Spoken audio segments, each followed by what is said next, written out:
Oi, pessoal, boa noite. Nós estamos, como eu já adiantei, né? A gente está aqui reunido para tratar da parte final do nosso curso de Introdução ao Estudo do Direito, desse iniciozinho de curso que vocês estão vivenciando, né? E o que a gente vai falar a partir nas aulas dessa semana, né? Hoje, quinta-feira, é algo que vocês vão ver repetido em uma certa medida, também nas disciplinas dogmáticas. Quando vocês forem, por exemplo, estudar Direito Civil, Teoria Geral do Direito Civil, vocês vão escutar falar sobre fato jurídico, relação jurídica, direito subjetivo.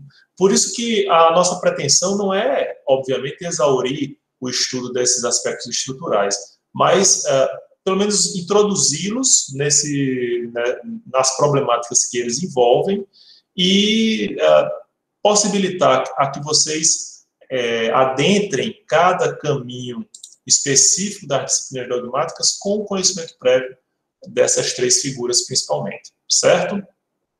Hoje, a gente vai falar especificamente sobre os fatos jurídicos, né? E aí já vou abrir para vocês aqui a apresentação que está aí na tela. Certo? Vamos falar hoje sobre fatos jurídicos. Obviamente, para que a gente possa falar sobre fatos jurídicos, a gente precisa fazer uma reflexão sobre o que vocês entendem como fato, né? E aí, o que é que vocês compreendem como fato? Aquilo que é real, que é concreto. Aquilo que é real, né? O que mais?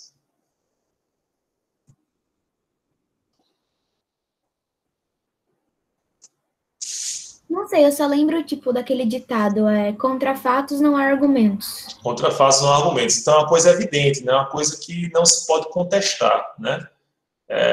Dentro do real, né? Do palpável, do concreto, né? O que mais que vocês poderiam me dizer sobre o que é fato?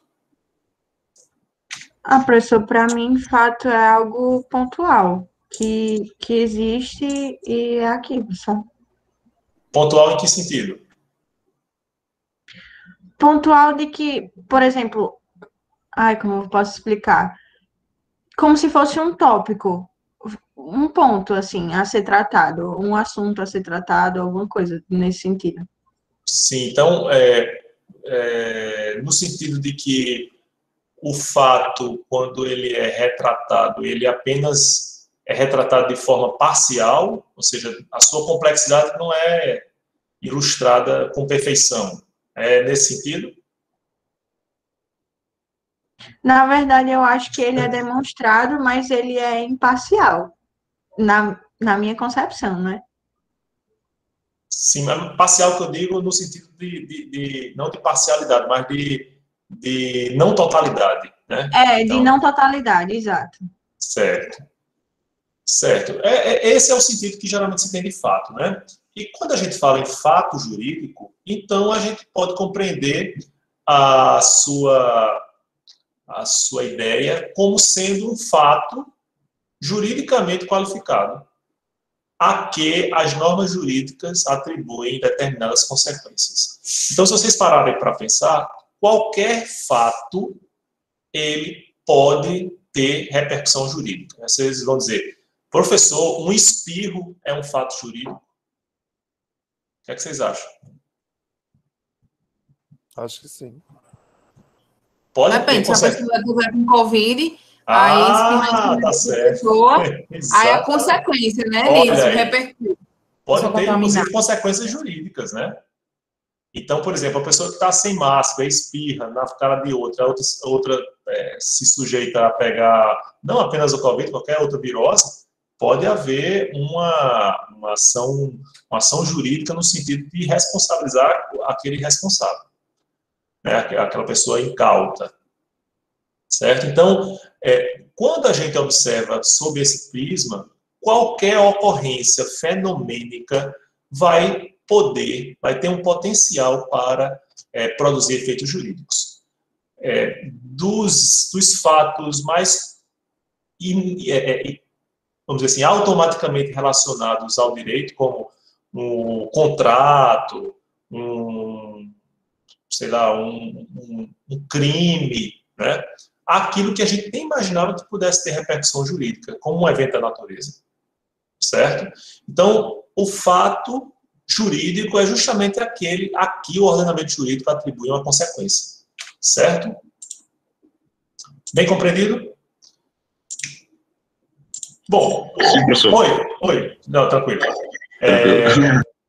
Então, o que é que o fato jurídico ele proporciona? Qual é a sua função, né? A gente tem uma citação aí do professor Orlando Gomes, que já dizia que a função do fato jurídico é possibilitar a propulsão da relação jurídica. Então, o fato jurídico dá ensejo, dá início à relação jurídica. Vamos supor, um contrato dá ensejo à relação jurídica contratual.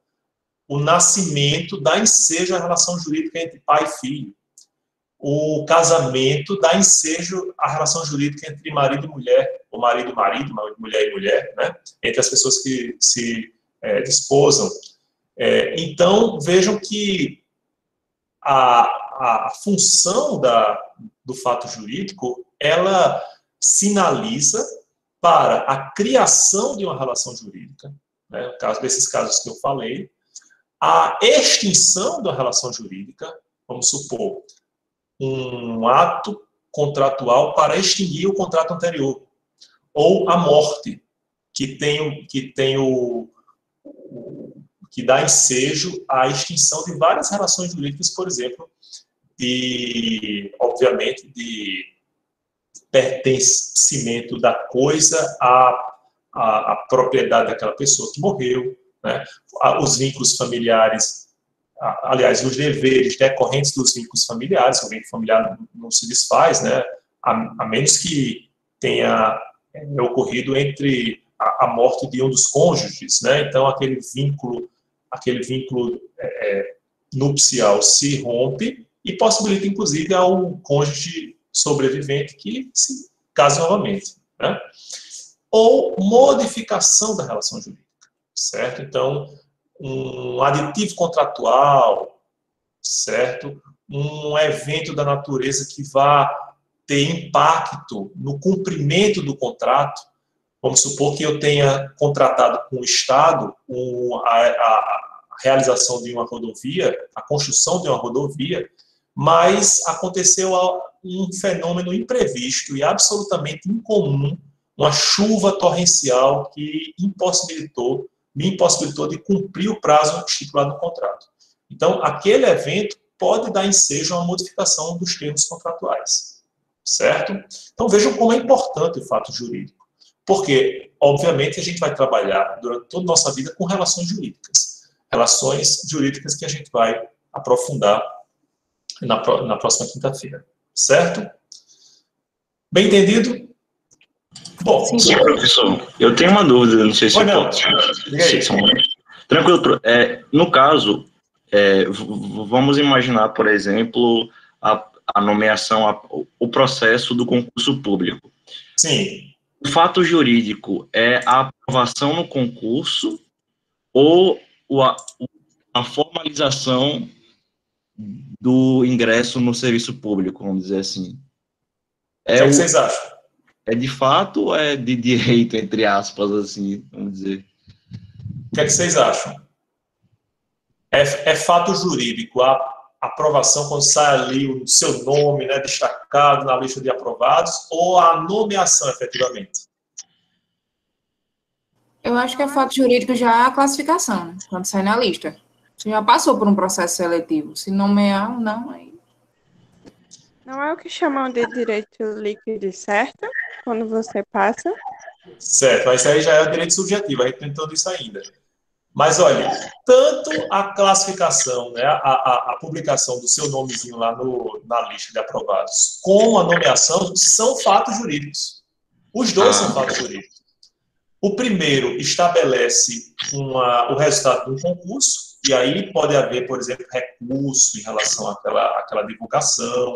Você vai estabelecer a ordem de chamamento, de convocação para aquele cargo, né? A indicação do cargo no qual você foi aprovado.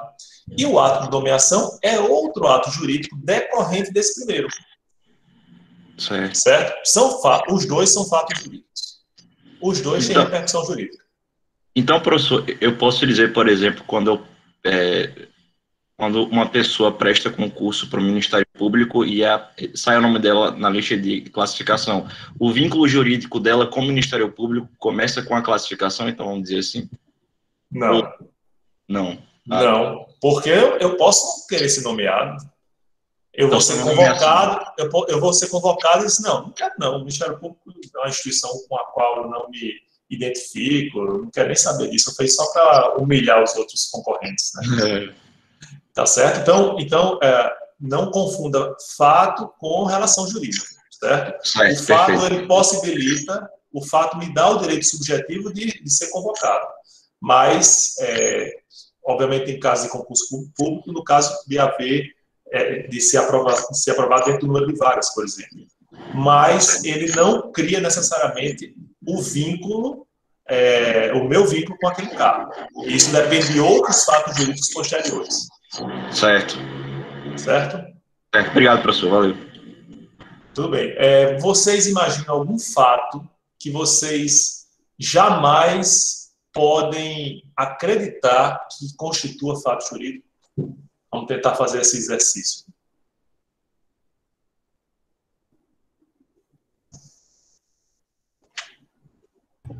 É que, professor, o direito tem mania de se meter em todas as relações da vida da gente, aí fica meio difícil pensar em uma coisa que não Exatamente. sabe? Para onde a gente olha tem direito, né? A gente quer fugir e esse direito termina aparecendo sempre. Kelsen ia dizer que se eu posso fazer algo que não está proibido, isso é um fato jurídico. Um fato jurídico que eu posso fazer justamente porque não é proibido. Não existe sanção contra o cometimento daquele fato, né? Contra aquele comportamento. Certo? Então, resolve direitinho esse nosso problema, né? Tudo vai poder ser fato jurídico, tem potencial para ser fato jurídico.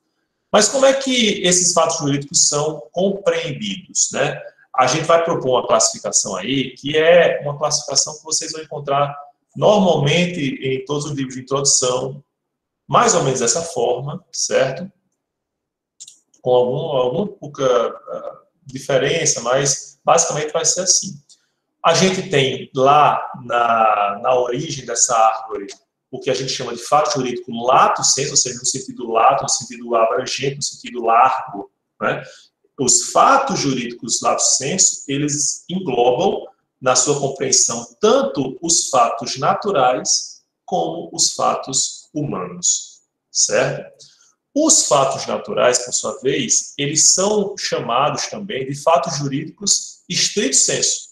Então, tem o fato jurídico no sentido largo, que vai abranger fatos naturais e humanos, e o fato jurídico natural, que é o fato jurídico estrito sensu, no sentido estrito, no sentido mais particular. Né? E quem poderia me dar um exemplo de um fato jurídico natural?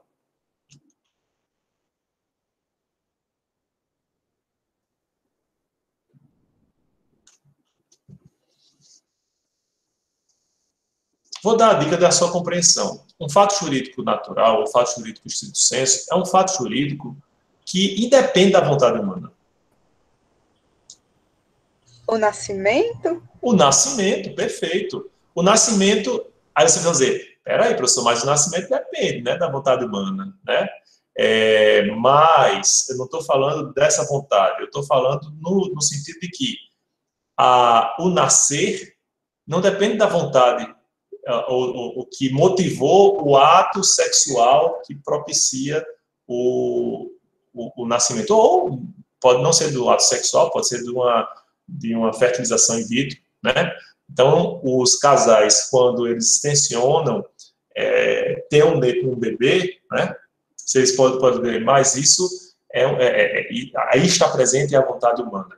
Só que os efeitos não são decorrentes dessa vontade. O fato, ele aparece por causa de uma combinação biológica que dá ensejo àquele fato. Oi? Então a morte seria também o estricto A sensu? morte, perfeito. A morte é um fato jurídico estrito sensu. Mas ainda mais quem é morto, quem é assassinado. Não existe a vontade daquele assassino, sim, mas a morte ela não vai se dar pela vontade, em razão da vontade dele. A morte vai se dar porque ele atirou na sua cabeça e houve um derrame que não pôde ser contornado, ele sufocou e faltou oxigênio e por essa razão a pessoa veio a óbito, certo? Então, esses são os fatos naturais. E a gente pode ter esses mais evidentes, esses mais claros, mas a gente pode ter, por exemplo, a maioridade. A maioridade é um fato jurídico. A contagem do tempo até você completar determinada idade tem repercussão jurídica. A partir de determinada idade, você pode ser tido como relativamente capaz. Até aquela idade, você é absolutamente incapaz, certo? A partir de determinada idade, você pode ser responsabilizado criminalmente. Até lá, somente como ato infracional, né? Enquanto você é adolescente ainda. Vejam que esse fato, né, a transposição desse marco temporal, ele tem grande importância para o direito. Deixa eu dizer outro que também não parece tão evidente. O decurso de tempo para atingir os atos jurídicos. Alguns atos eles têm que ser produzidos em determinado período de tempo, num determinado prazo, sob pena de ele prescrever ou decair o direito de exercê-lo, certo? Uma ação, ela às vezes tem que ser ajuizada em um determinado período de tempo. Se passar daquele período, ela não produz mais efeito jurídico. Então, o decurso de tempo também interfere na produção dos efeitos jurídicos de determinado ato, né? O caso fortuito é força maior. A gente falou aqui do terremoto, a gente falou aqui da chuva torrencial, mas a gente pode falar de terremoto, a gente pode falar de tsunami, a gente pode falar de raio, certo? Então, são eventos da natureza que também podem ter repercussão jurídica. Você diz, professor, quem é que eu vou responsabilizar? Né? Nesse caso, a gente não vai falar sobre responsabilidade necessariamente, mas, por exemplo, diante da imprevisão, a gente vai poder modificar o contrato. O exemplo que eu dei logo no início da aula. Certo? Então, esses são os fatos naturais. Aí a gente vê, de outro lado, os fatos humanos. Esses sim, que eles dependem da vontade humana. Tá certo? E esses fatos humanos, eles também são chamados de atos jurídicos lato sensu. Então, eu tenho lá em cima, para se bifurcar desses outros troncos, né? O fato jurídico lato sensu, e agora eu estou falando do ato jurídico lato sensu. Certo? O ato jurídico lato sensu, por sua vez, pessoal, vai se subdividir em negócios jurídicos e atos jurídicos em estrito sensu. O negócio jurídico é muito fácil da gente perceber, né? Da gente imaginar. Quando você vai comprar pipoca, você paga o dinheiro e recebe a pipoca. Negócio jurídico. Por quê? Porque a gente tem aí uma norma que é ou estabelecida pelas partes ou ela é acolhida pelas partes. Então, quem compra uma pipoca sabe que está fazendo ali um contrato de compra e venda. Mesmo que ele não saiba juridicamente, né, mas ele sabe mais ou menos a expectativa que se tem daquele seu comportamento, certo? E vejam, a vontade aí, no caso, ela vai interferir não apenas na prática, como também nos efeitos do ato. Eu posso estabelecer no contrato de aluguel, por exemplo, em caso de descumprimento, o que é que vai acontecer?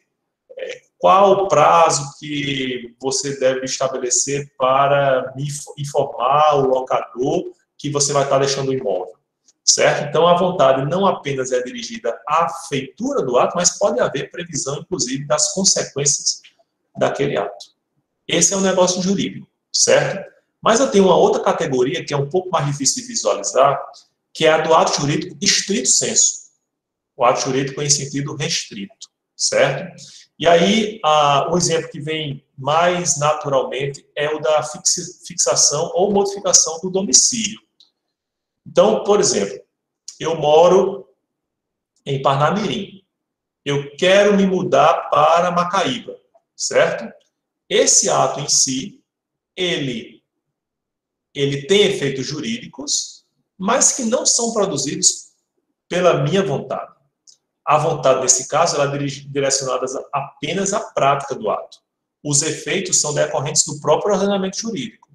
Por exemplo, quando eu mudo o domicílio de Parnamirim para Macaíba, eu não vou poder votar, se houver uma revisão eleitoral, eu não vou mais poder votar em Parnamirim, se eu também estabelecer em Macaíba o meu domicílio eleitoral. Eu não posso me candidatar em Parnamirim, porque o meu domicílio eleitoral, uma vez que o meu domicílio eleitoral seja transferido para Macaíba, entende? Então, esses efeitos não sou eu que pretendo, não sou eu que produzo, não é minha vontade que os perfaz. Esses efeitos são realizados a partir do que prevê a própria lei. Então, se eu tenho, de um lado, um negócio jurídico em que a vontade humana ela se direciona para a prática e o efeito do ato, há algo diverso em relação aos atos jurídicos de estrito senso, em que a vontade humana é só direcionada para a prática do ato. Certo? Querem ver outro exemplo? A confissão. A confissão é um ato espontâneo, é um ato que deve partir da própria pessoa que confessa, mas a produção dos efeitos, ela não é controlada pela pessoa que confessa. Eu já vi casos em que a pessoa confessou e se verificou que a culpa não era dela. Ela estava apenas acobertando outra pessoa. Então, o juiz, ele não é necessariamente limitado no seu julgamento por aquele ato de confissão, quando detectar, por exemplo, que aquela confissão ela é viciada, ela é acoberta à verdade, certo? Mais uma vez, a minha vontade é de praticar o ato, mas os efeitos eu não posso controlar. Eu não tenho o condão de, com a confissão, determinar que o juiz me condene. Entende? Outro exemplo muito comum, o achado de um tesouro. Né? Essa figura é bem interessante. Né? A gente vê lá no interior, a gente chama de botija, achar uma botija, coisa boa, né? Mas vejam só o que acontece com a botija, né? Aqui existe um artigo específico do Código Civil para disciplinar essa situação. O depósito antigo de coisas preciosas, oculto e de cujo dono,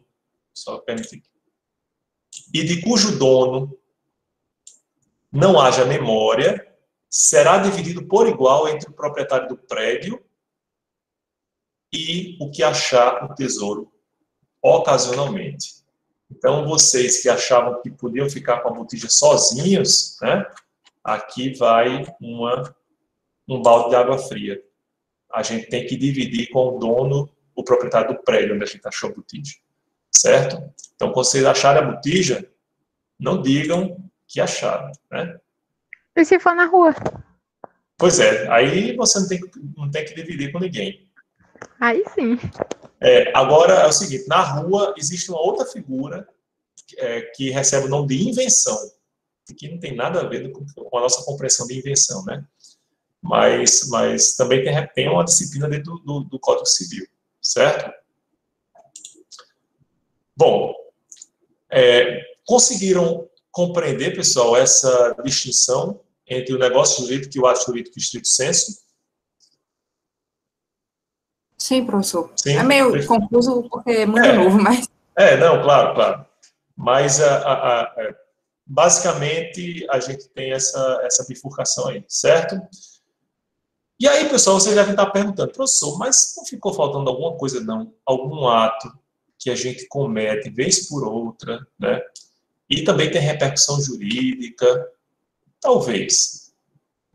Quando a gente olha para isso que a gente chama de fatos ilícitos, a gente pode buscar uma sua definição aqui no Código Civil, no artigo 186, que diz assim: aquele que por ação ou omissão voluntária, negligência ou imprudência violar direito e causar dano a outrem, ainda que exclusivamente moral, cometem ato ilícito. Então, ato ilícito é o cometimento de uma ação ou omissão voluntária, negligência ou imprudência, que viola um direito ou causa um dano a outra pessoa, seja um dano material ou moral. Certo? Bom, agora vem o questionamento. O ato ilícito é considerado jurídico? O que é que vocês acham?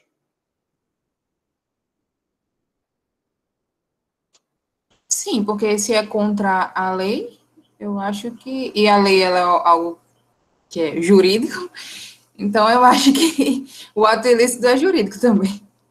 Ele não é antijurídico, não? Pode ser também. Eu posso dizer que o ato ilícito é um ato jurídico? É um fato jurídico, vamos dizer assim? Eu acho que sim. Por quê?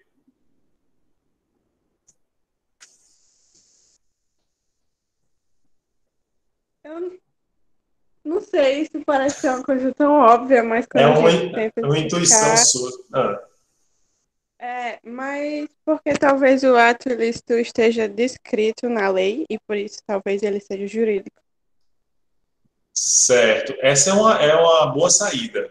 E por que é que ele está descrito na lei? Porque a lei impõe uma consequência em relação a ele, em relação à sua prática. Então, o ato ilícito também é jurídico porque ele tem repercussão jurídica. Ele tem efeitos jurídicos, ele produz efeitos jurídicos. Né? Se você comete um crime, que é um ato ilícito, você se sujeita à sanção prevista para aquele crime. Se você descumpre uma cláusula contratual, você se sujeita às consequências desse descumprimento. Certo? Então, a gente pode dizer que o ato ilícito ele pertence vamos dizer assim, ao gênero fato jurídico. Tá certo? Não é um fato lícito, mas é um ato ilícito que tem repercussões jurídicas. E aí eu vou para uma outra pergunta, mais capciosa. Todo ato que causa dano é ilícito? E aí eu provoco vocês com esse artigo aqui do Código Civil, que diz que aquele que por ação ou omissão violar direito e causar dano a outrem. Eu acho que só E aí eu pergunto a causar vocês. dano, não, porque ele diz que tem que violar um direito.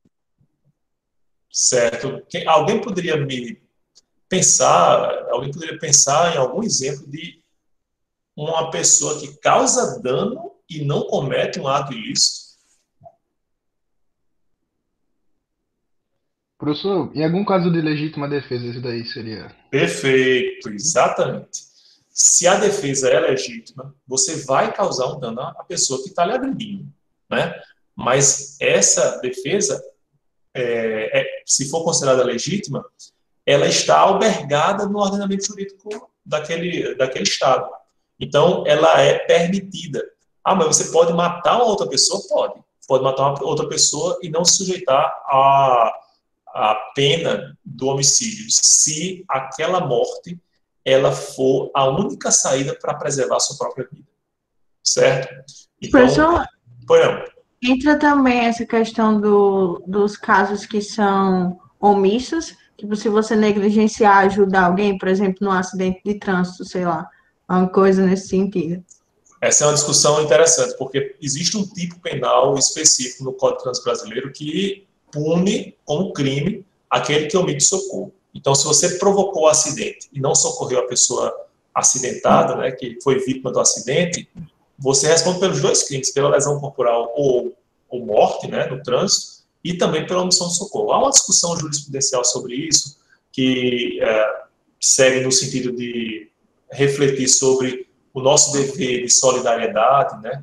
Às vezes a pessoa se coloca até em risco pessoal, porque as pessoas, por exemplo, a população às vezes pode se insurgir contra aquele que cometeu o fato, principalmente se estiver embriagado, certo? Então, a gente tem que pontuar isso. Mas o que a gente observa, e o exemplo da legítima defesa é muito propício para que a gente compreenda isso, é que eu posso causar o dano a uma pessoa e não cometer um ato ilícito. Portanto, o dano não é o único requisito para a caracterização do ato ilícito. Foi não? Professor, nisso da legítima defesa, se eu não me engano, a gente pode defender outra pessoa, né? Se alguém estiver sendo vítima de violência, a gente pode defender essa outra pessoa. Mas se a gente se omitir, por exemplo, vai acontecer a situação, mas, tipo, nesse caso, eu não cometi algo ilícito, porque talvez eu fique paralisado na comparação e veja que não vou conseguir. Depende. Se você tiver o dever de guarda, você deve prestar o socorro. É uma sua obrigação. Uhum. Por exemplo, se você for um salva-vidas num resort, ou mesmo alguém do Corpo de Bombeiros que está vigiando a praia de Búzios, né, que tem um bocado de caldeirão, né? Então, você tem um dever de agir. Você não pode se omitir. A sua omissão é ilícita. Mas se for alguém, qualquer outra pessoa, aí não existe esse dever. Certo? Quer ver outro exemplo? A universidade, quando eu estudava na universidade, não havia ainda o viaduto, o complexo viário do Quarto Centenário, né, pessoal? Desculpem. E aí, o que acontecia? Havia um restaurante mexicano que tinha uma visão linda, assim, para a universidade, né? Ficava do outro lado da rua. Hoje ainda tem um prédio bem diferente, uma arquitetura diferente, como se fosse meio redondo, assim, como se fosse algo diferente. E assim, a visão linda para o campus todo verde e tal. Vez por outra a gente fazia um happy hour lá. Mas o que aconteceu? Com a construção do complexo do Quarto Centenário, principalmente naquela parte do elevado, onde tem até uma passagem inferior, né, do viaduto, a visão ficou para esse viaduto. Perdeu aquele encanto, né? Tanto que logo depois o restaurante fechou e já tentaram várias coisas lá, e eu acho que hoje é uma igreja. Não sei se ainda é, mas até pouco tempo era uma igreja. Então, vejam, você pode ver que esse ato do Estado de construir um viaduto ali causou um dano inegável ao proprietário do bar. Mas não posso dizer que esse ato é ilícito, certo? Há quem defenda que mesmo dos atos lícitos estatais, por exemplo, possa decorrer responsabilidade. Então, é o que aconteceu em São Paulo. São Paulo tem uns elevados, né, que terminam passando assim ao lado da sua janela. Eram prédios que inicialmente eram intocáveis, né, mas aí construíram os elevados e passam na sua janela. Você tem sua privacidade devassada, tem a tranquilidade prejudicada, porque é o barulho de trem, de carro, do trânsito louco, maluco de São Paulo. E o que foi que aconteceu? Muitas dessas pessoas receberam indenização do Estado por esse inconveniente. Então, é um ato lícito que causa dano. Então, tanto a gente tem um ato que causa dano que é lícito, como a gente tem atos... é a mesma coisa, só que de sinais trocados, né? Mas aí eu pergunto a vocês, eu posso ter um ato ilícito que não causa dano?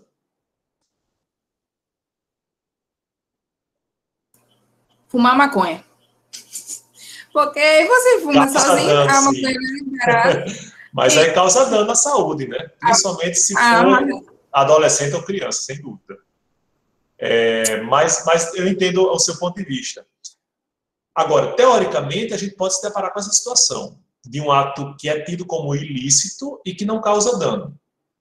Na aula de História do Direito, a gente viu que um dos tipos penais lá do primeiro Código Penal da República era o delito de capoeiragem. Você jogar capoeira era considerado ilícito, era considerado crime, né? Qual é o dano que há de alguém ficar jogando capoeira? Você vai dizer, não, mas se machucar, se bater a perna, mas não era isso que era punido, né, pessoal?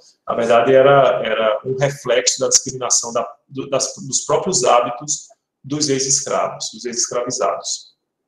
Mas, teoricamente, pode haver. Só que um dos elementos que motivam a construção do ato ilícito é justamente o dano, é justamente o prejuízo. É justamente a necessidade de preservação de um bem jurídico que pode ser ameaçado. Quando a gente pune o homicídio, é porque a gente está preservando a vida. A gente está querendo privar a vida de um dano. Quando a gente pune a lesão corporal, da mesma forma, né? A integridade física, corporal, psíquica da pessoa. Quando a gente pune o estupro, é porque a gente está querendo preservar a dignidade sexual, a liberdade sexual da pessoa. Certo? Então, pois não. O dano, ele está sempre ligado a um terceiro ou a gente também... Também. Também a própria pessoa pode se causar, pode se sujeitar a esse dano, né? Então, Laura falou aí da maconha. Quando você pode dizer, não, eu estou só causando mal a mim mesmo, a maconha ou qualquer outra droga. Mas o que é punido ou o que é visado? Qual é o bem que se pretende ser, que se veja preservado nessa situação? É não apenas a sua saúde, mas a repercussão daquele vício na sociedade. Então, o crack desestrutura famílias, o vício mais forte, ele destrói não apenas a saúde individual, mas tem repercussão, por exemplo, no custeio da saúde pública. Entende? É claro que muitas vezes essas justificativas são meio enviesadas, né? São meio atravessadas assim, não tem algo por trás, certo? Mas ficou claro? Ficou. Pronto. Então, a gente tem essa primeira percepção, né, do fato jurídico, né, tem o fato jurídico lícito e o fato jurídico ilícito, certo? Agora a gente vai falar especificamente do ato jurídico. E aí eu trago para vocês, pessoal, os elementos do ato jurídico que são mais comumente apontados.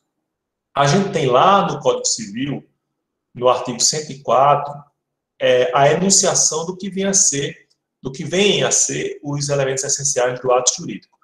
Uma pequena advertência antes da gente continuar. Quando eu falo, a partir de agora, sobre ato jurídico, mais das vezes eu estou me referindo à teoria privatista do ato jurídico, certo?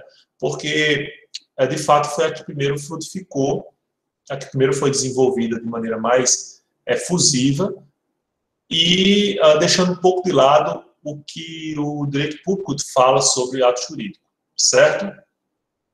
Então, eu tenho lá como elemento essencial do ato jurídico a capacidade do sujeito, o objeto lícito e a forma prescrita ou não proibida. Se vocês observarem aqui, no artigo 104 do Código Civil, a gente tem aqui, ó,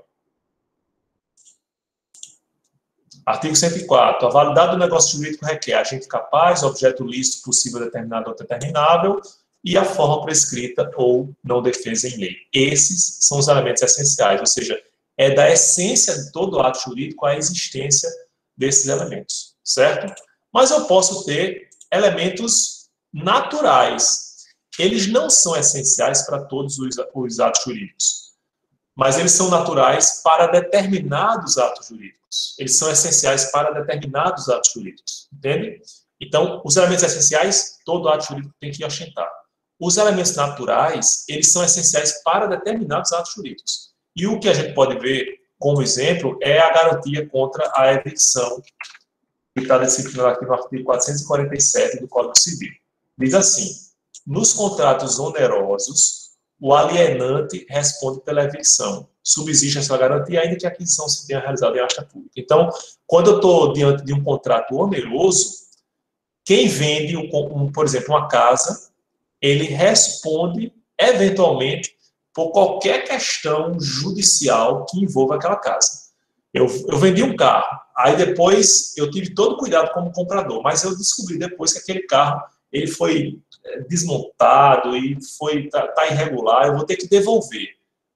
Quem vendeu aquele bem, ele tem que se responsabilizar pelo ressarcimento do que eu paguei ou qualquer outro dano, prejuízo que eu tenha sofrido, certo? Mas isso é próprio de que tipo de contrato? Dos contratos onerosos. Então, a garantia da evicção, ela é um elemento natural apenas para os contratos onerosos. Compreendido? Bom, além desses elementos, eu tenho também os elementos acidentais. Eles podem estar ou não previstos num ato jurídico, que a gente poderia ter ou entender como uma estipulação facultativa, certo? Exemplo disso é a própria cláusula penal, que a gente tem previsto aqui no artigo 408. Vou dizer o que é que diz o artigo 408. Incorre de pleno direito o devedor na cláusula penal, desde que culposamente deixe de cumprir a obrigação ou se constitui mora. Cláusula penal, pessoal, nada mais é do que aquela previsão contratual que estipula uma multa no caso de descumprimento de determinado contrato, determinada cláusula, certo? Então, isso está previsto em todos os contratos? Não, eu posso não prever.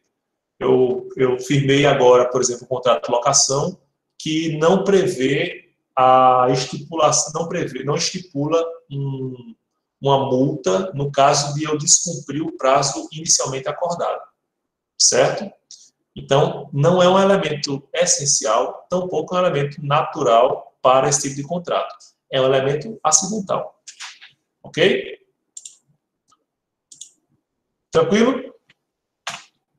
Bom, aí a gente já falou de contrato bilateral, oneroso, né? Então, vamos falar um pouco sobre uma das muitas possíveis classificações do ato jurídico, e a gente vai falar apenas daquelas mais importantes. Por exemplo, existem atos jurídicos unilaterais e bilaterais a partir do momento em que a gente visualiza, no caso dos unilaterais, uma única manifestação de vontade, certo? E no caso dos bilaterais, pelo menos duas manifestações de vontade.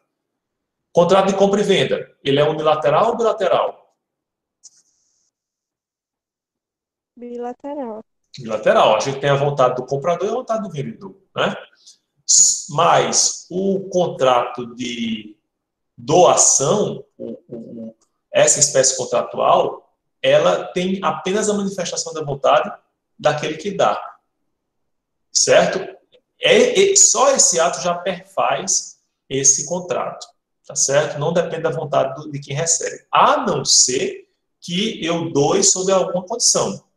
Eu vou doar isso aqui, mas você vai ter que, né, tem aqueles enredos de filme americano, você ganhou determinado bem, mas você tem que ficar na casa 3 noites e não morrer, né, aquela coisa espalhafatosa, né? Então a gente tem, nesse caso, um ato bilateral também, porque depende da adesão da vontade da pessoa que recebe aquela doação, certo? Outra divisão muito comum, contratos ou atos onerosos e gratuitos. Aí a gente não leva mais em consideração a existência de uma ou outra manifestação de vontade, mas, dessa vez, as vantagens patrimoniais. Se eu tenho vantagens patrimoniais recíprocas de ambas as partes, eu tenho um contrato oneroso. Se eu tenho vantagem patrimonial apenas de uma das partes, eu tenho um contrato gratuito. Mais uma vez, compra e venda, é oneroso ou gratuito?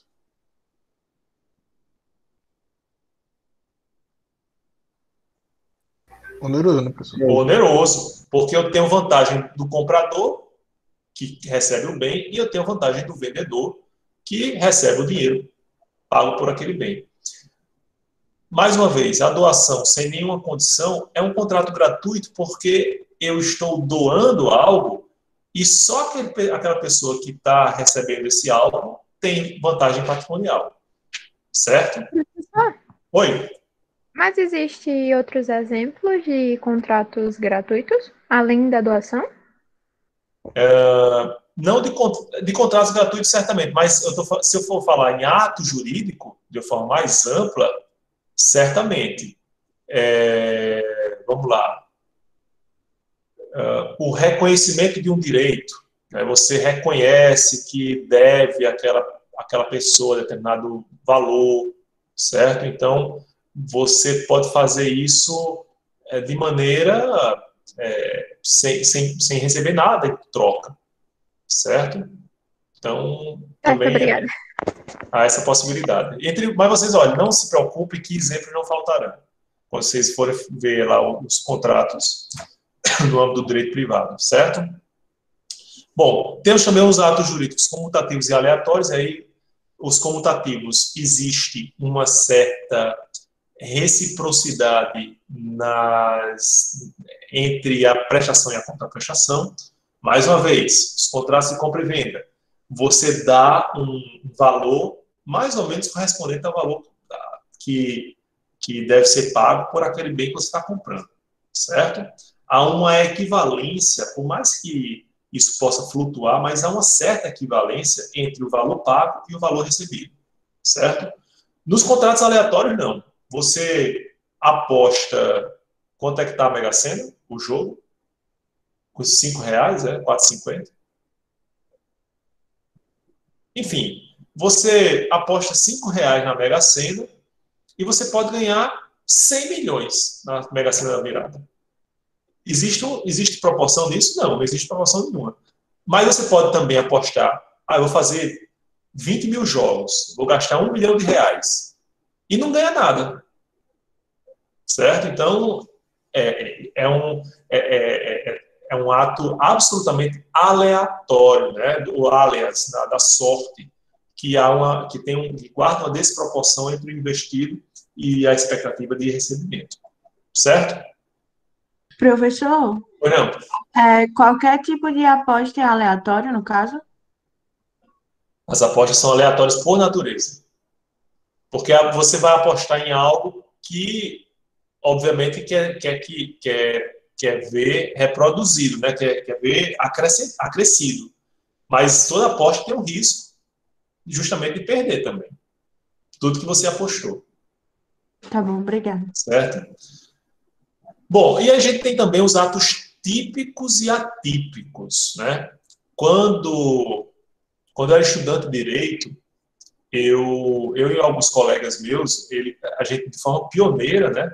A gente resolveu fazer uma revista jurídica eletrônica. Meu Deus, né? Era, assim, a década de 90, a gente estava delirando ainda na internet e a gente usava, para vocês terem ideia, o navegador era o Netscape, certo? Netscape 2.0, 3.0.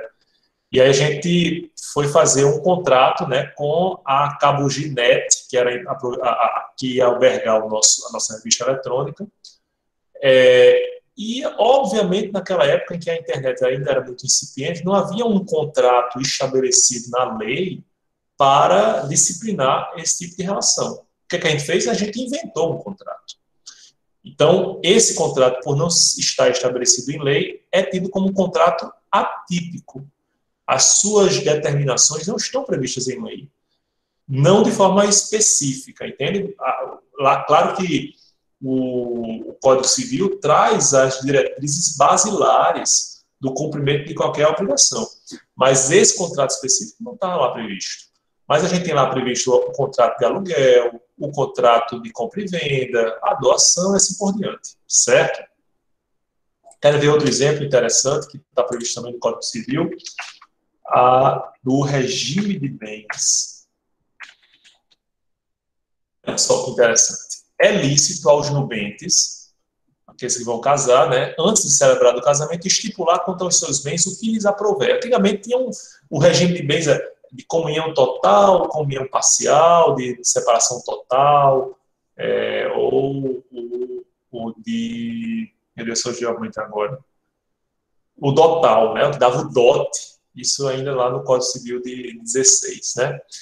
Mas aí, o que é que houve de novidade em relação ao novo Código Civil? O casal, ele pode estipular quaisquer cláusulas, obviamente lícitas, né? Ele pode dizer assim, estipular, se você me trair, eu posso lhe matar. Aí é complicado, né? É objeto ilícito. Então, eles podem estipular, por exemplo, a gente vê muito nesses casamentos de famosos, né? Se o casamento durar mais de 10 anos, a mulher tem direito, ou o homem tem direito a 50% da herança no caso de separação. Se durar 15 anos, tem 60%, né? Quanto mais tempo aturar, maior o quinhão. Isso pode ser estipulado, normalmente. É tido como um ato atípico, porque são as próprias partes que vão estabelecer o seu conteúdo. Entende? Bem compreendido? Sim, professor. Bom, prosseguindo aqui, a gente vai ver agora os defeitos dos atos jurídicos. Então, a gente tem atos jurídicos que são perfeitos, que cumprem aqueles, que observam a presença daqueles elementos essenciais que vocês veem aqui, né? O sujeito capaz, o objeto lícito, forma prescrito não proibida em lei, mas eu tenho alguns problemas muitas vezes. E a primeira delas, e a mais grave, talvez ao lado da inexistência, né, é a nulidade. A nulidade do ato, ela corresponde a um vício insanável, porque nesse caso, você tem uma ausência de um dos elementos essenciais. Por exemplo, um sujeito absolutamente incapaz que faz um contrato de compra e venda de um imóvel. Essa incapacidade absoluta dele não pode ser sanada. Ah, mas ele depois que completou 21 anos, ele realmente... Não pode ser sanada. Certo? E isso demonstra a gravidade desse defeito no ato jurídico. Mas eu tenho também a possibilidade de uma pequena desconformidade desses elementos e me colocar assim diante de uma possibilidade de anulação, mas que não é peremptória, não é decisiva, não é terminante, certo? Que é o caso da anulabilidade. Eu tenho um ato jurídico que tem alguns vícios, mas esses vícios podem ser sanados. Por exemplo, quando eu me coloco diante de um contrato firmado por uma pessoa relativamente capaz, eu posso tanto anular esse ato, como eu posso aproveitar esse ato a partir do momento em que essa pessoa é assistida, esse assistente, né? Então, vamos supor, a pessoa com 17 anos, ela não é possivelmente capaz ainda plenamente, mas ela pode ser assistida pelo seu pai ou pela sua mãe. E aí fazer esse contrato, ou o seu pai e sua mãe, que são seus assistentes, darem legitimidade ou validade a esse contrato, certo? E aí eu tenho também um defeito que aí não é a questão de faltar um dos elementos essenciais, é porque simplesmente existe uma carência de qualquer elemento constitutivo. Então, quando você, por exemplo, você está vendendo sentimentos, não tem como, porque sentimento não é um objeto. Não é que ele não seja um objeto ilícito, ele sequer é objeto, né? Ou então, tem uma anedota que fala que uma pessoa foi visitar uma prisão num país da América do Sul, e aí se deparou com uma cela vazia com uma pedra dentro. Aí a pessoa teve curiosidade, poxa, mas tá tudo superlotado, tem uma pedra ali sozinha dentro da cela, por que não bota o povo aqui, não? Não tá vendo, não? É porque essa pedra foi responsável pelo tombo do comandante, e aí ele determinou que essa pedra ficasse aqui peremptoriamente trancafiada, né? Obviamente, se isso realmente tiver acontecido, ela é um ato absolutamente inexistente, porque não é que o sujeito não tenha capacidade, ele sequer é sujeito, a pedra não é sujeito, certo? Então, essa inexistência se observa nessas situações, certo? Qual é o efeito prático de distinguir nulidade e inexistência? Nenhum. Agora, já a nulidade e a anulabilidade existe uma diferença, porque uma não pode ser sanada e outra sim. Ok? Bom. Professor, o Saul fez um questionamento no chat. Peraí, que tá.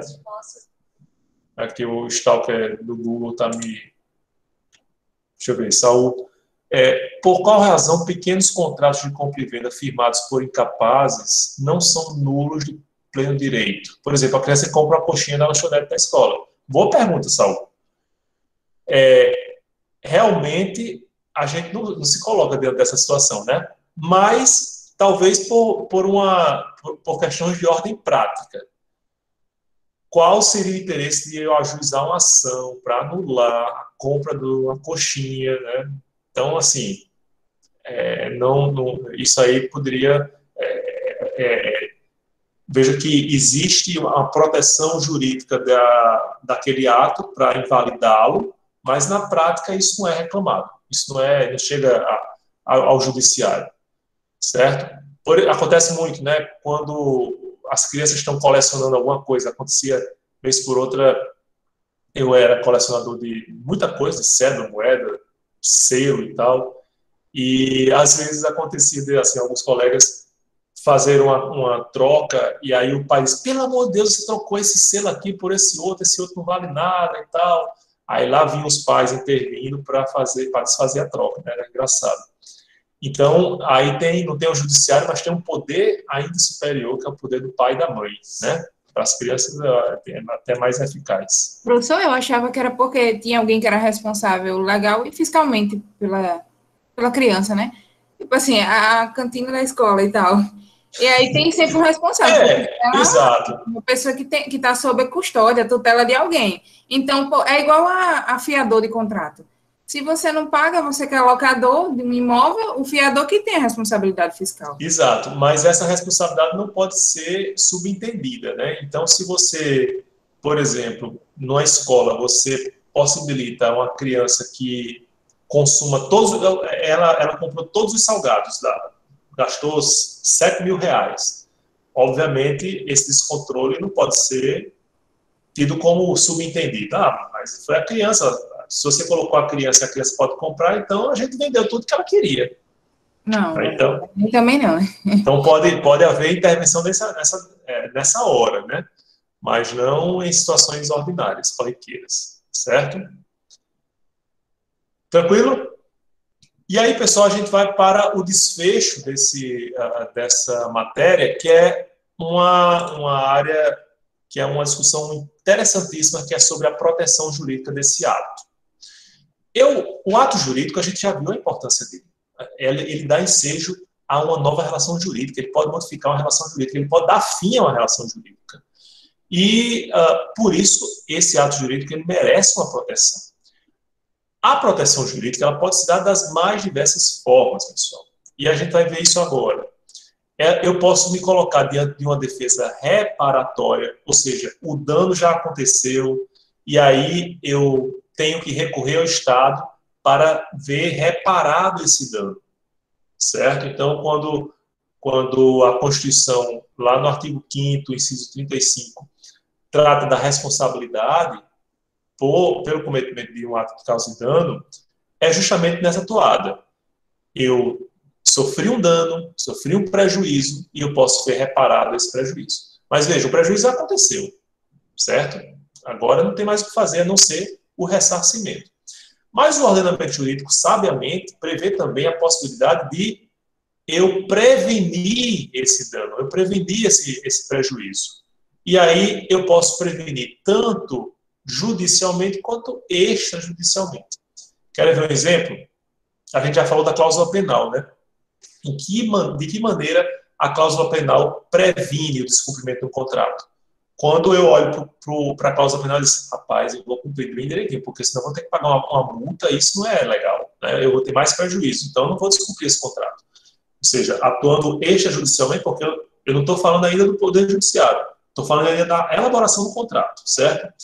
Arras, que também é conhecido como sinal. Vocês vão casar, né? Aí deixa lá as arras, ou sinal, para quando tudo voltar ao normal, né? A gente puder fazer festa de arromba, e aí vocês contratam aí para 7.000 pessoas o casamento, contrata o Arena das Dunas, né? Para fazer essa festança. E aí o Arena das Dunas, olha, eu até reservo esse dia aqui, mas você tem que pagar um sinal de 50 mil reais. Aí, beleza, você paga o sinal. Chega, faltando 15 dias, eles vão desistir desse casamento. Não vai dar certo, não. Eu percebi que tinha alguma coisa de compatibilidade insolúvel e a gente não vai mais casar. Aquele sinal que você deu para a Lei das Juras vai ser perdido, está previsto no contrato, certo? É uma garantia para você também pensar bem antes de desfazer o contrato, certo? Porque aquele sinal vai ser perdido em favor daquele que contratou, certo? Então, a fiança também, né? Coisa chata é ser colocado como fiador, mas a não ser pessoas muito próximas, obviamente, que a gente tem a segurança de que nunca vai ser acionado, né? Mas aquele primo distante, ou aquele amigo da infância lá, que de repente aparece para colocar seu nome como fiador, e aí o que é que acontece? Eu tenho uma garantia, aquele que está se fiando nessa fiança, tem uma garantia de, olha, se fulano não pagar, que eu estou desconfiado dele, mas se ele não pagar, eu vou em Beltrano, que é o fiador, e aí ele me paga direitinho, certo? Tudo isso no âmbito extrajudicial. E judicialmente, pessoal, como é que eu posso prevenir? Porque geralmente a gente tem ideia do que o judiciário só age diante do mal já tendo ocorrido, né? O prejuízo já está lá, o crime já aconteceu, né? O dano já está previsto, certo? Já tem ocorrido realmente. Mas o judiciário também é chamado a intervir em situações que estão na iminência de ocorrer. Querem um exemplo? O chamado interdito proibitório. Geralmente é um instrumento utilizado para preservar a posse quando, por exemplo, se aproxima um movimento do MST perto do seu latifúndio, né? Então, se você está observando que eles estão chegando perto, aí já pode ajuizar uma ação pedindo interdito proibitório que determina que, se eles invadirem, o líder daquele movimento vai responder ele vai ser responsabilizado civilmente, certo? Vai ter que pagar uma multa, um valor, certo? Ou o chamado dano infecto, que está previsto no artigo 1280 do Código Civil. O que é o dano infecto? Veja só, o proprietário ou o possuidor tem direito a exigir do dono do prédio vizinho a demolição ou a reparação deste quando ameaça ruína, bem como que lhe preste caução pelo dano iminente. Eu estou lá tranquilo e satisfeito na minha residência. E aí o vizinho começou a fazer uma obra. Aí eu estou olhando assim para a obra, né, um prédio de 3 andares. Aí eu olhando assim para o prédio, o bicho está meio torto, está meio pendendo assim, rapaz, esse negócio vai cair. Obviamente eu não tenho que esperar cair, né, pessoal? Eu posso ajuizar uma ação para que o vizinho proceda à demolição daquele prédio que comprovadamente esteja ameaçado de ruína, certo? Por causa do dano iminente. Então, é o judiciário sendo chamado para se prevenir ao prejuízo. Vejam como é importante esses instrumentos, como são importantes esses instrumentos, para que, efetivamente, a gente não se coloque diante de um prejuízo, né? E cada vez mais é frequente a proteção preventiva garantida pelo judiciário. E o judiciário, muito mais frequentemente, tem sido chamado a agir dessa forma. Certo? Professor? Oi.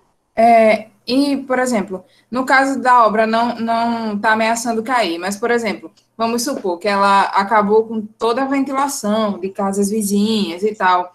E aí, isso também a gente pode ajuizar uma ação? Aí, no caso, bom, a ventilação já não é um prejuízo. Não é um prejuízo assim, que possibilita a demolição, a não ser que haja uma desconformidade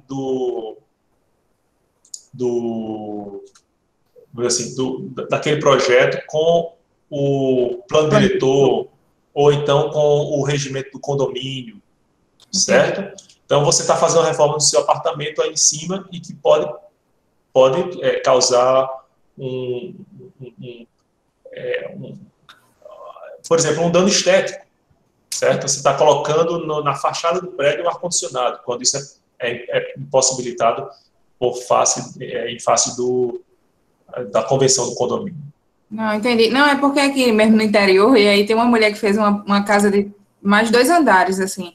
Aí a casa vizinha, além de ficar sem sol para secar a roupa, o sinal de TV não pega, porque ela não tem como colocar uma antena num lugar que dê certo, e a ventilação ficou horrível, né? É um casal de idosos. Aí eu fiquei, meu Deus. Pois é, mas tem que ver o plano diretor da cidade, se tiver, né? E aí, por fim, pessoal, a gente tem a autodefesa. A autodefesa, vocês devem, né, saber de que se trata. A gente já falou aqui da legítima defesa. A legítima defesa é uma maneira de autodefesa, não é verdade? Então, a própria pessoa não vai esperar do Estado. Lá vem a pessoa lhe matar. Aí diz, não, eu vou aqui entrar com ação para o Estado. Não, meu amigo, ele está querendo matar naquele momento. Você tem que agir naquele momento, certo? Então, existe a possibilidade de autodefesa. Quero ver outro exemplo também no Código Civil, prevista no artigo 1210. O possuidor tem direito a ser mantido na posse em caso de turbação, restituído no desbulho e segurado de violência iminente se tiver justo receio de ser molestado, né? Aí vem o parágrafo primeiro. O possuidor turbado ou esbulhado poderá manter-se por sua própria força. Então, eu estou ali na iminência de ter minha posse ameaçada. Está sendo ameaçada, ela pode ser diminuída, né? Porque alguém vai tomar posse do que eu estou na posse. Eu posso, pela minha própria força, impedir essa intervenção, desde que eu faça logo, né? Diz aqui o artigo, e desde que eu não use a força além da indispensável a essa manutenção ou restituição da posse. Certo? Então, também tem que ser uma força moderada. Não é aquela história de, fulano entrou no meu terreno, aí eu começo a atirar na cabeça dele. Né? Então, é absolutamente desproporcional. Você tá protegendo o seu terreno, mas, assim, não existe nenhum elemento que lhe autorize a matar uma outra pessoa. Certo? A não ser que você veja fulano entrando no seu terreno com uma arma em punho, né, visivelmente, e aí você, de fato, temendo pela sua própria segurança, pode... e aí a gente tem outros caminhos também, pode atirar para cima, pode atirar na perna, né? Certo, pessoal? Alguma dúvida? Professor, Oi. deixa eu te perguntar um negócio. Se por um acaso eu atirar para cima e a bala por um acaso pegar em alguém e essa pessoa morrer, o que acontece? Responsabilização, né? Por isso que existe um crime de disparo de arma de fogo. O só disparo já constitui crime. Você disparar para cima, para o lado, qualquer direção, já pode constituir crime. Agora, se provar que aquele disparo para cima, porque a gente vê na física, né? A mesma velocidade que ela sobe, ela desce também.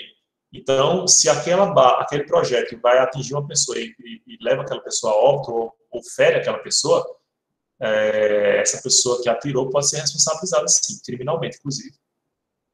Entendi. Obrigada. Certo? Alguma outra dúvida, pessoal?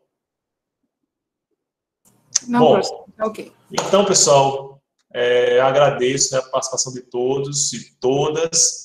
Vou terminar a gravação aqui. E aí, na próxima aula, a gente dá continuidade a esses aspectos estruturais e vendo, na quinta-feira, os nossos últimos assuntos dessa disciplina de introdução. Na terça-feira, a gente tem um evento, um assunto surpresa, que eu ainda vou pensar no que vai ser, e na quinta a gente faz a nossa avaliação final. João, levantou a mão.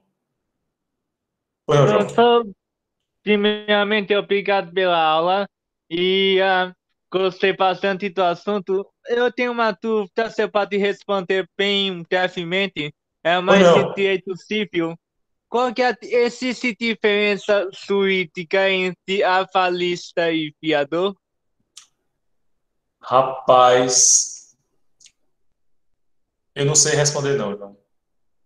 O aval e a fiança, não sei se existe algum nuance que vai diferenciar uma coisa da outra, mas eu posso pesquisar e trazer na próxima aula. Eu estava passando uma homenagem agora há pouco da professora Perpétua e até na minha fala eu disse a ela que ela conseguiu um grande feito, que foi o de eu gostar um pouquinho do direito civil, né? Então, realmente, na área do direito privado, eu sou uma negação. Mas eu vou pesquisar e na próxima aula eu já trago para você essa distinção, certo? Professor, Ô, Pedro, vai me socorrer? eu tenho uma experiência, porque eu fiz uma pesquisa sobre processo de execução. Sim. E, no caso específico que eu pesquisei, a figura do avalista ela foi equiparada do fiador. A magistrada considerou como se fosse a mesma função, vamos dizer assim, né? Então, nesse caso específico, eu vi que se equiparou, entendeu? Mas eu não sei se são todos os casos. Certo. Mas não é um tema pacífico nessa discussão. Pelo que eu me lembro, assim, das aulas de professor Herbert, né? A gente falava em aval quando geralmente a gente estava dentro do título de crédito. E a fiança não, a fiança é aquilo que é previsto no contrato mesmo, certo? Mas eu vou... Oi, não, professor, perdão. Não, mas era isso mesmo, professor. E aí, como hoje em dia os contratos, eles são considerados títulos de crédito para fins de execução, entendeu? No final das contas, se equiparam. Exatamente. Obrigado, professor. Obrigado pelas intervenções aí. Vocês terminam, né? A gente termina. Mas eu vou pesquisar a fundo para trazer uma resposta mais exata, se não for essa. Certo, pessoal? Bom, vou interromper aqui a gravação